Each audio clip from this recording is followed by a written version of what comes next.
yous. Huge thank you to the school for allowing us to be here today. I think this is a very important program, and I hope when we leave here later this afternoon, you will feel the same way. Special thanks to Superintendent Dr. Schmidt and Principal Perkovich and the school board. Very special thank you to the Martin family and the extended Martin family. If we could give them a round of applause, I would really appreciate it.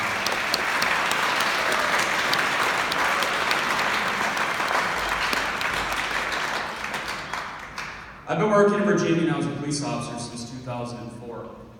We've seen some pretty different drug trends over the years, but obviously the most recent one I'm sure you've heard a lot about is the opioid epidemic. The first opioid overdose that I can actually attribute to opioids and going on the scene happened exactly 1 block from here down 3rd Street South. So it was a 22-year-old male. When I got on the scene, his brother and a couple of friends had pulled him off the bed and put him on the floor, and they weren't sure what to do, and they waited quite a bit too long to call 911, unfortunately. When I got there, his eyes were glazed over. There was no life in him whatsoever. He wasn't breathing, there was no pulse.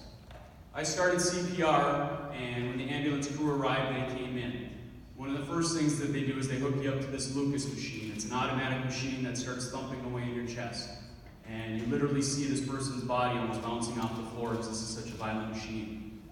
The next thing that happens is they take literally a drill and they drill into your shin bone and start administering medicine. Because if they can get medicine into your bone marrow, it's faster than trying to put it through your veins. So imagine somebody taking a drill and drilling into your shin.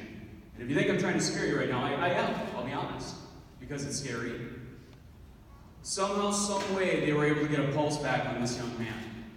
Now, as they were working on him, I'm looking at this gentleman, and man, he's like almost 6 feet tall, lanky, athletic looking, and I'm thinking to myself, this kid should be playing basketball right now somewhere, or a tight end of the football team. He shouldn't be laying on this floor dying, okay? So the ambulance crew, because they got the pulse back, rushed him up to the hospital here in Virginia. The family started showing up a few minutes later, and after about 20 minutes, the doctor came out to talk to this kid's mother. And the doctor says, "Ma'am, we're going to be flying your son down to Duluth." Now, if any of you have ever had a family member that's had a medical emergency, that's actually kind of a good sign sometimes, because that means that there's hope. That if we can get them down to Duluth into even better medical care, they're going to make it. And that's what you saw, was this mom all of a sudden had this look of hope. And then the doctor promptly said to her, "Ma'am, I want you to understand, he's probably not going to make it to Duluth, and even if he does, you're never going to speak to him again, because he's completely brain dead." He got down to Duluth, he still had a pulse, and he didn't make it much long after that. He passed away. Okay? Now, as a first responder, that was a bad day. For that family, that was a really bad day. Okay? And unfortunately, we're seeing this all across America, and not just all across America, but here at home. Today, one of those stories that we're going to share with you is about Casey Martin. Casey died on October 1st, just this last fall, 2018. Okay? Now, I got to meet Casey over the years, obviously dealing with him in the capacity as a police officer, but also just running into him when I run into him. So, as high school students, I know some of you quite like to frequent the alley that heads just to the south from the school off door number 5, as Tracy was pointing out, and by all means. Tracy and Jesse were certainly down there hanging out with Casey when they were in high school because they went to school here. Okay, I was that officer rolling around in the alleys, making sure they weren't in people's yards and not supposed to be smoking down there. I guess it's vaping, but smoking, whatever you're going to do. Okay? Vape.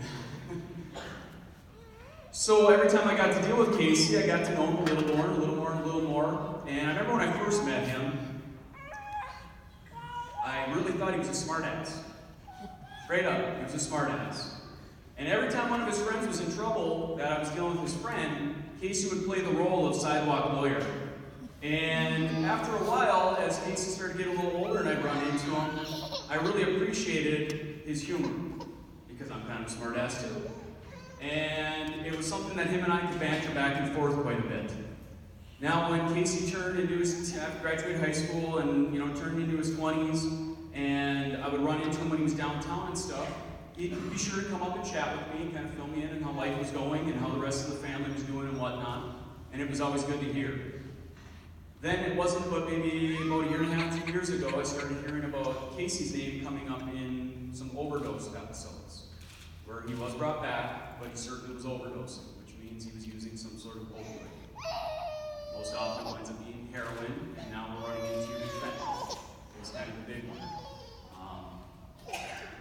And then I was working back on October 1st, when the call came in that Casey overdosed again, almost 2 blocks from here, and he passed away. Okay. So, shortly after that, I decided to let the dust settle for the family and whatnot. And not that you ever want to necessarily take an opportunity, but I saw an opportunity, and that's why I contacted the Martin family. It says, what can we do? What can we do to get a message about a good kid like Casey, a rock solid kid, a kid that is just full of absolute charisma and light up a room, and you're going to hear a little bit more about him in just a minute here. So we decided to have a program like this. So again, I hope you take to heart what the family has to say. Really appreciate the time today. So, without further ado, I'd like to introduce the family. We have Tracy Martin, and Jesse Martin, and Ashley Rihiluma. See? I told her I'd mess up her name. I think I did okay. So, alright, so Tracy's going to talk to us first about some of the things that he's been through and a little bit more about Casey. I'm nervous. It's making me really nervous. It could just be the Red Bull, I guess. But, my name's Tracy Martin, like Officer Nicola already said.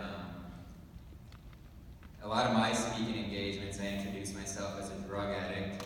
I've been clean, sober for 3+ years now. Like was already...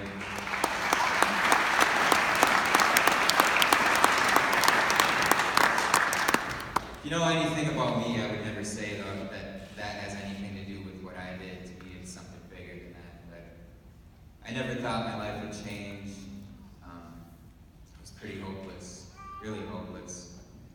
And me and Casey, we actually used together a lot growing up. We had a close relationship, but it was also like a love-hate relationship. He always seemed to piss me off, pardon my language. You guys may have never heard language like that. So. I'm just kidding. Sorry.